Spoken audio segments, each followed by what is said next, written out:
Tengan cada uno de ustedes un buen día. Mi nombre es Arly Noelia Ávila López. Soy estudiante de la Universidad de San Carlos de Guatemala, del Centro Universitario de Suroccidente, CUM Suroc Mazatenango Suchitepeques, de la carrera de Profesorado de Enseñanza Media en Pedagogía y Técnico en Administración Educativa.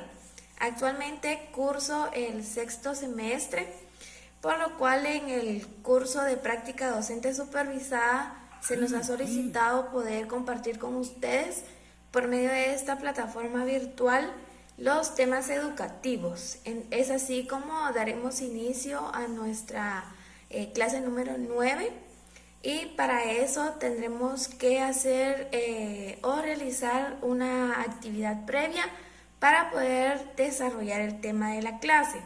Es así como vamos a continuación a presentar ciertas imágenes en donde vamos a tener ideas principales con relación al tema.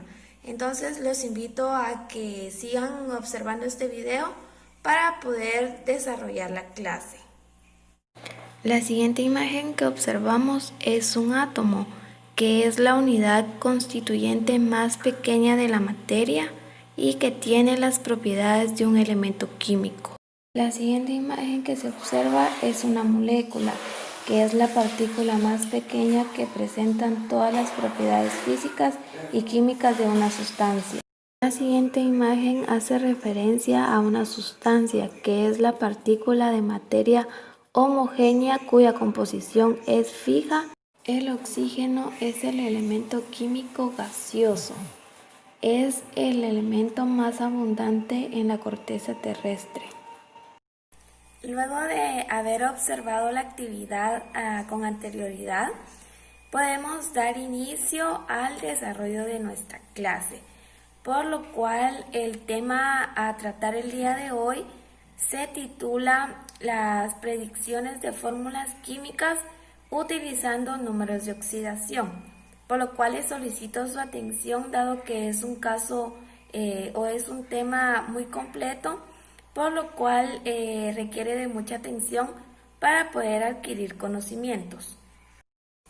Como pueden observar en las diapositivas, el día de hoy vamos a trabajar en el área de Ciencias Naturales del grado de segundo básico, por lo cual, como anteriormente hemos hecho en las clases, haremos uso del Currículum Nacional Base, donde nos indica la competencia número 4, que dice aplicación de conceptos, principios y propiedades de la materia, y la energía para explicar los fenómenos que ocurren en su medio.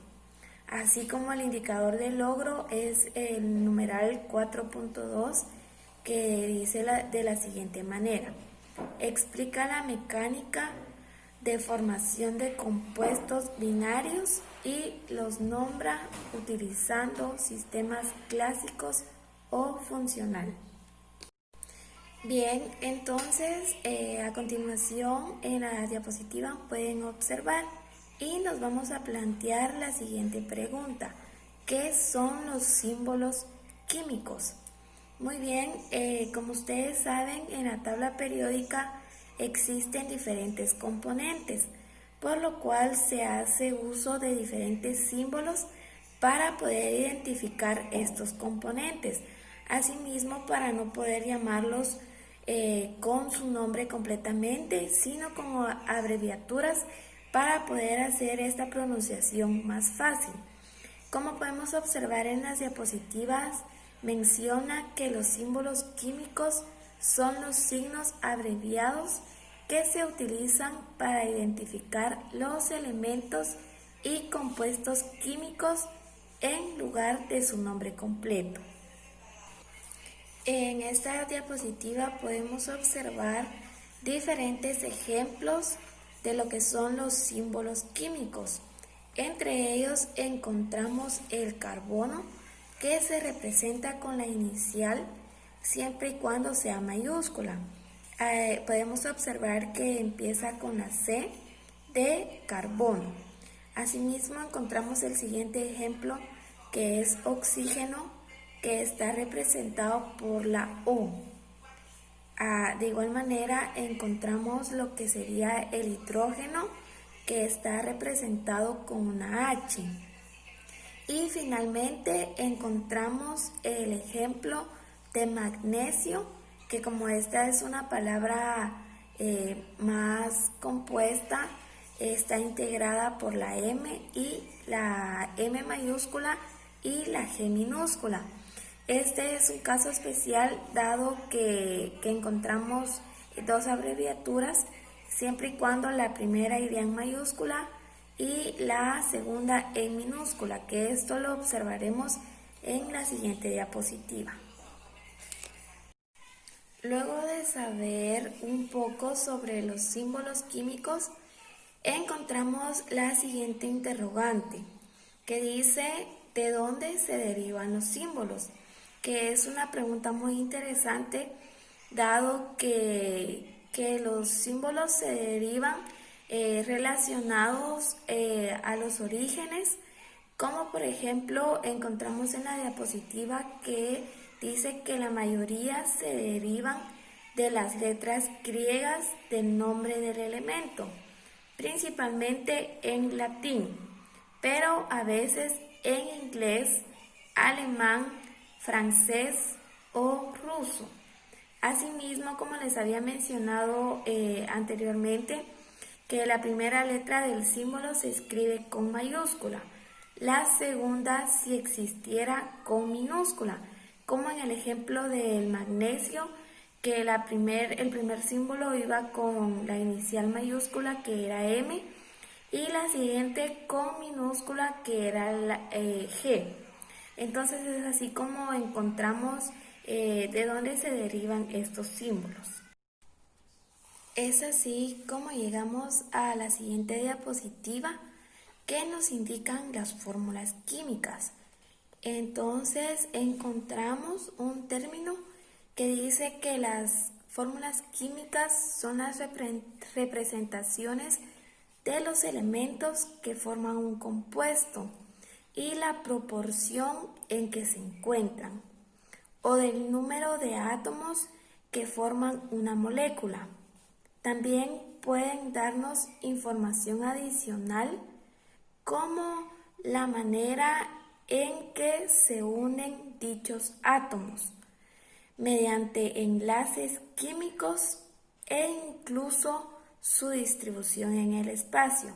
Como habíamos mencionado anteriormente, un compuesto se deriva de diferentes átomos que forman una molécula, por lo cual las fórmulas químicas nos ayudan a determinar cuántos átomos forman estos compuestos o estas moléculas, por lo cual es muy importante, dado que para la predicción de estas fórmulas se debe de saber el compuesto de átomos que integran una molécula. Encontramos un ejemplo de las fórmulas químicas, por lo cual en la diapositiva encontramos una descripción que dice que los compuestos químicos se representan simbólicamente por medio de fórmulas químicas, que nos indica como mínimo los elementos presentes, que serían los símbolos químicos, y el número relativo de átomos de cada uno de ellos. Entonces encontramos en la diapositiva el ejemplo de lo que sería la fórmula química H2O, que el componente sería agua. Entonces, entre estos elementos presentes encontramos lo que sería el hidrógeno, que está representado por una H. Como ya lo habíamos mencionado anteriormente, esta debe de ser mayúscula. Y oxígeno de igual forma con la O. El número relativo de átomos de hidrógeno sería el número 2 y el número relativo de átomos de oxígeno sería 1. Y encontramos una observación que dice: observe que el oxígeno no tiene subíndice. Cuando no hay subíndice, se sabe o entiende que es el número 1, por lo cual encontramos la fórmula H2O y el subíndice que sería 1, ya que en la fórmula no lo indica, pero nosotros debemos saber que siempre que no indique sería el número 1. Asimismo, encontramos el siguiente ejemplo, que sería la fórmula química al H3, que sería el compuesto hidróxido de aluminio, que serían los elementos presentes que encontramos en esta fórmula química. Sería el aluminio, que es representado por la inicial A y la inicial L. Asimismo, encontramos el hidrógeno, que está representado con una H, y el oxígeno representado por una O. El número relativo de átomos de aluminio sería 1 y el número relativo de átomos de hidrógeno sería 3. El número relativo de átomos de oxígeno de igual forma sería 3. Y tenemos una observación que dice: observe que el subíndice 3 multiplica a los átomos de los elementos que están dentro del paréntesis. Como podemos observar en la fórmula que nos aparece al final, que el subíndice 3 multiplica a los átomos que aparecen dentro del paréntesis. Para finalizar, encontramos la siguiente interrogante que dice: ¿qué son los números de oxidación? Encontramos una definición que dice que los químicos usan los números de oxidación para saber cuántos electrones tiene un átomo. Los números de oxidación no siempre corresponden a las cargas reales de las moléculas, pero podemos calcular los números de oxidación de los átomos que están involucrados en un enlace covalente. Entonces, asimismo encontraríamos las instrucciones para determinar el número de oxidación. Los números de oxidación casi siempre se escriben usando el signo más o menos, y luego la magnitud, que es lo opuesto a la carga de iones. Los químicos usan estas instrucciones para determinar los números de oxidación. Entre ellos encontramos 4 pasos que son fundamentales para poder determinar los números de oxidación. Y en la diapositiva podemos observar el paso 1, que dice que los átomos en estado elemental tienen un número de oxidación de 0. En el paso número 2, los átomos en iones monoatómicos, es decir, de un solo átomo, tienen un número de oxidación igual a su carga. Y en el paso número 3 encontramos en los compuestos al flúor se le asigna el número de oxidación -1, al oxígeno se le asigna el número de oxidación de -2, excepto en compuestos con peróxido, en donde es -1, y en compuestos binarios con flúor, en donde es positivo. Al hidrógeno se le asigna un número de oxidación de +1, excepto cuando está como el ion hidruro H, en cuyo caso genera la regla 2. Asimismo, encontramos el paso 4, que sería el último, que nos indica que en los compuestos a todos los demás átomos se le asigna un número de oxidación, de forma que la suma de los números de oxidación de todos los átomos en las especies es igual a la carga de las especies. Para poder fortalecer los conocimientos que acabamos de adquirir, es necesario poder observar el siguiente video con relación al tema, para poder fortalecer nuestros conocimientos y tener una idea más clara con relación al tema desarrollado el día de hoy, por lo cual les solicito que puedan observar el siguiente video. Un saludo a todos y bienvenidos a un cuarto video del segundo capítulo de química. En esta ocasión vamos a explicar con más detalle lo que es una molécula y un ion, las diferentes formas de cómo podemos expresarlas y por qué son importantes para la elaboración de una fórmula química, ya que si no sabemos esto no podremos elaborar ninguna, obviamente. Sin tardar más, respondamos primero, ¿qué es una molécula? Una molécula es un agregado químico o un grupo de partículas eléctricamente neutro, formado con por lo menos dos átomos mediante enlaces químicos. Estas moléculas, según la cantidad de partículas por la que estén conformados, se clasifican en tres. Las moléculas monoatómicas, como por ejemplo los átomos del grupo 8A, los gases nobles compuestos por un solo átomo, los diatómicos que están conformados por dos átomos del mismo tipo, como por ejemplo el hidrógeno y el oxígeno molecular, que se encuentran en el grupo 6A y 7A de la tabla periódica. Y por último los poliatómicos conformados por más de dos átomos, en este caso está el agua, el amoníaco, el dióxido de carbono y muchos otros más. Un ion, a excepción de una molécula, es un átomo o un grupo de átomos con carga positiva o negativa. ¿Cómo se originan estos iones? Pues mediante la pérdida o ganancia de electrones, sin que se alteren el número de protones.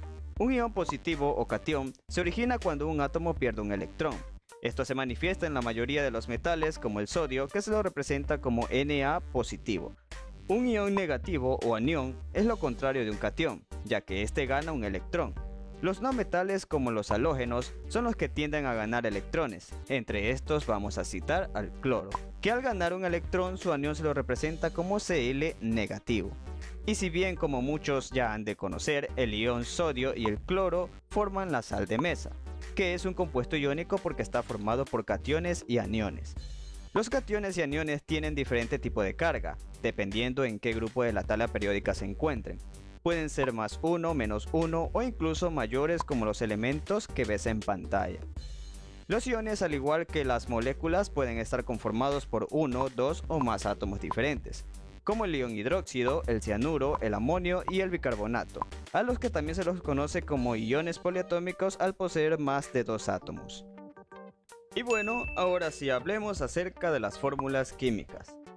Las fórmulas químicas sirven para expresar los compuestos moleculares e iónicos por medio de los símbolos químicos, en una proporción en la cual se combinan los átomos. Y existen dos formas de representarlos. La primera es la fórmula molecular y la segunda la fórmula empírica.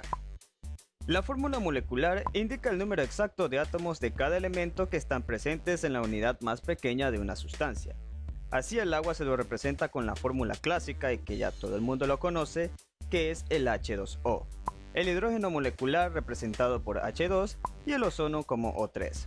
Estas representaciones nos indican que, si pudiéramos usar un microscopio altamente potente, observaríamos que la parte más pequeña que conforma el agua tiene un átomo de oxígeno y dos de hidrógeno, ya que el subíndice indica el número de átomos presentes en la molécula. Cabe mencionar que el ozono y el oxígeno molecular son formas alotrópicas del elemento oxígeno. ¿Y qué es un alótropo?, te estarás preguntando. Un alótropo son formas diferentes de un mismo elemento, como ocurre también con el carbono, que sus formas alotrópicas más comunes suelen ser el grafito, de lo que está hecho la punta de tu lápiz, y el diamante, que observamos comúnmente en las joyerías. Ahora bien, existen varias formas en las que podemos representar de manera gráfica a las moléculas, y tener una idea de cómo se verían tridimensionalmente en el espacio. La forma más sencilla de representar gráficamente las moléculas es con la fórmula estructural, que muestran cómo están unidos entre sí los átomos. Las otras dos formas más comunes que se pueden encontrar en los libros de química son el modelo de esferas y barras, y los modelos espaciales. La diferencia entre estos dos es que el primero se exageran los enlaces químicos para que se puedan diferenciar de los átomos, En el segundo modelo no podemos observar los enlaces químicos, pero en cambio nos permite ver la diferencia de tamaño de los diferentes átomos que conforman la molécula, para así darnos una perspectiva más cercana de su verdadera estructura. Aparte de la fórmula molecular, también tenemos la fórmula empírica, que es una versión simplificada de la fórmula molecular. Por ejemplo, la hidracina, que se utiliza como combustible para cohetes, tiene la fórmula de N2H4, que si lo tratamos de expresar en números enteros menores, nos quedaría NH2. Obviamente lo que se ha hecho es una simplificación entre estos dos números. Así ocurre también con el peróxido de hidrógeno o agua oxigenada, de fórmula H2O2, que el factor común en este caso sería 2. Se simplifica y su fórmula empírica quedaría HO.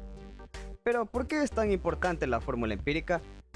Pues cuando los químicos están analizando un compuesto desconocido, el primer paso consiste en determinar la fórmula empírica, y si se encuentra información adicional de dicha sustancia, entonces se podrá deducir su fórmula molecular.